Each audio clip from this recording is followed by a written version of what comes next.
Really sorry, It's okay. Anthony. I know it's just a question, pero ang naramdaman ko kasi when you were answering it, it opened again some wound in the past, and I'm really sorry.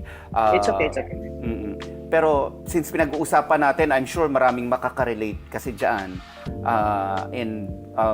Gusto ko sanang tanungin din, like parang, anong natutunan mo ba out of that? Aside from, syempre, importante na yung family, or pagtuunan ng oras yung pamilya, no? Pero syempre, personally, yung habang nagmo-move on ka from that grief, may natutunan ka na pwede mong i-share. Ang dami ko natutunan. Unang-una, yun nga, pahalagaan yung pamilya. That's number one para sa akin. Mas binibless ka pag inaalagaan mo yung pamilya mo at inuuna mo sila. Pero yung gusto kong matutunan ng mga nakikinig sa akin every time na mag-share ako is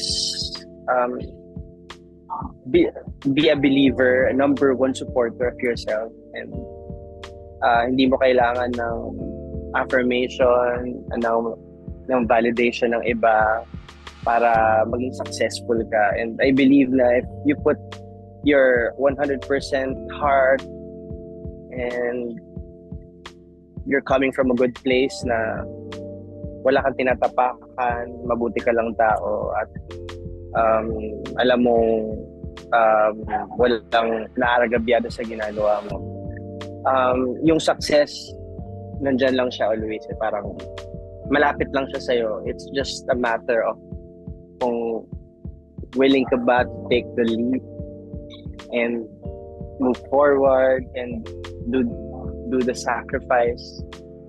And para sa akin, always ka lang dapat lumalaban hanggat nabubuhay ka, laban ka lang always. Yun lang. Gusto kong maka-inspire ng mga nakikinig sa akin always na ako kasi yung produkto ng hindi to swerte para sa akin eh. Fairness, parang feeling ko I really worked hard kung nasaan ako ngayon. Kasi ang daming failures, ang daming rejection. That's right, that's right. Ikaw ba, meron kang kinukonsider na big failure in your life? What was my biggest failure? Oh my God. Para sa akin, well, failure para sa akin na hindi ako nakapag-aral ng college. Para sa akin, kung magkaka-time kasi ako, gusto ko mag-aral pa eh.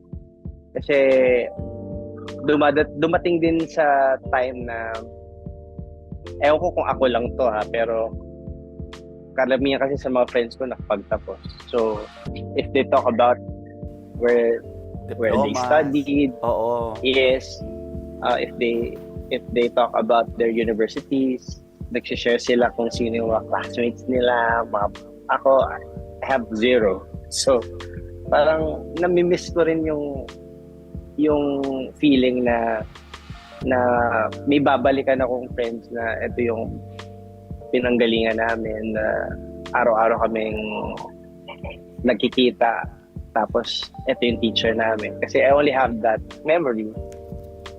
College, high school lang, and ang tagal-tagal na nun. So, wala lang. Parang it's still a goal for me that is yet to happen. Kasi syempre, nag-instill din ako ng good values sa may mga pamangkin din ako eh. So, parang mas masarap sana na magsabi na, okay, tapusin yung pag-aaral mo kung natapos ko. Pero alam mo, yung sinasabi mong failure, quote and unquote, no? Although, para sa akin, hindi siya ganun kalaki.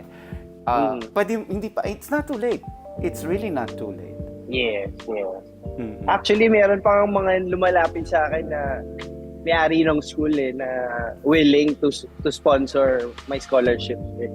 It's just that, parang at the moment, ang busy ko naman. So, yun lang. Kailan ko kaya siya pagbibigyan ng pansin. Tsaka feeling ko masarap pa rin talaga mag-aral. Kaya yung sa mga may opportunity mag-aral, dapat mag-aral sila. Kasi sayang eh. Kasi ako ito perspective to ng hindi nakapagtapos ng college. kung nakapagtapos ako, parang feeling ko mas, siguro may business ako ngayon, siguro meron akong ibang ginagawa pa aside from performing and being on TV and on stage. Wala lang. And mas gusto ko yung mga sa family ko na mas nakakabata sa akin. Mas i-value nila din yung kapagtapos sila kasi iba pa rin kapag nakapagtapos ka. Pero Anthony, diyan ka dinala eh. Wala tayong magagawa. Tama naman. Oo. Kumbaga, yan yung calling mo eh. So, wala tayong magagawa. Ganun talaga. At diyan ka magaling eh. At yung ginagawa mo ngayon puts food on the table. That's true.